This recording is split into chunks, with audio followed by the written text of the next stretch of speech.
limit, man. Okay, calm down. You wrote a piece about Biden's attempt to move the primary calendar. You cited Walter Shapiro, who at the New Republic wrote, Joe Biden's primary calendar is the anti-Bernie plan.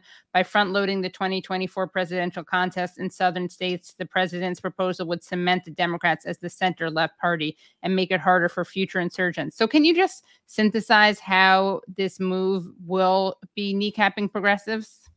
I think it's an effort to kneecap progressives. And I think that we ought to recall that in 2015, when Bernie announced for president, of course, that was the first time, it was widely viewed by corporate media and political, the smart guys in the room. Oh, this is just a quixotic, tilting at windmills by some socialists.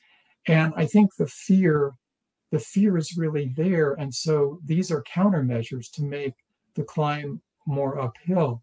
But I think because the Bidens and of the world, so to speak, are in such a bubble, they don't realize what grassroots organizing can do. And to the extent they do realize it, they're fearful. And we do have a flashback. I mean, when Eugene McCarthy went to New Hampshire in late 1967, he was laughed at, even though he's a senator.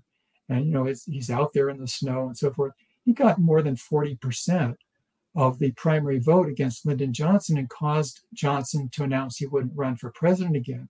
So Biden and those folks, they're fearful, even though the public persona and pretense is, oh, they got nothing to worry about. If they had nothing to worry about, they wouldn't have rejiggered the primary sequence to begin with. And I should mention that the Don't Run Joe campaign has people on the ground in New Hampshire right now. And we've already accumulated several thousand signatures of a Don't Run Joe petition signed by New Hampshire Democratic voters. And we're just getting started.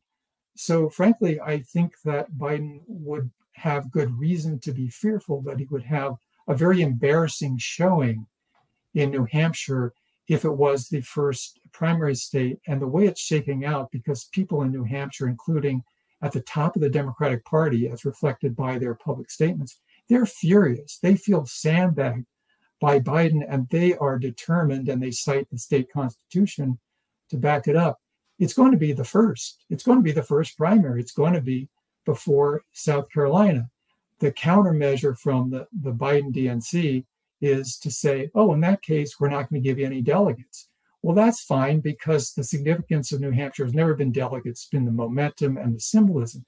The other part of it is, as in the past, the DNC says, well, if you're going to break our rules and go first, then you can't be in any debates, which is sort of ironic because Biden is proceeding to try to make sure that there are no debates. He just wants to be coronated. It's in sync with the attitude that if you're an incumbent president, you want to run again, you want to be renominated for a second term, you should just have the crown on your head. You're like the king of the party. So there's a lot of contradictions that I think have not come out yet in mass media. And it's the contradictions that we need to organize, if you will, to, you might say exploit, but certainly make use of.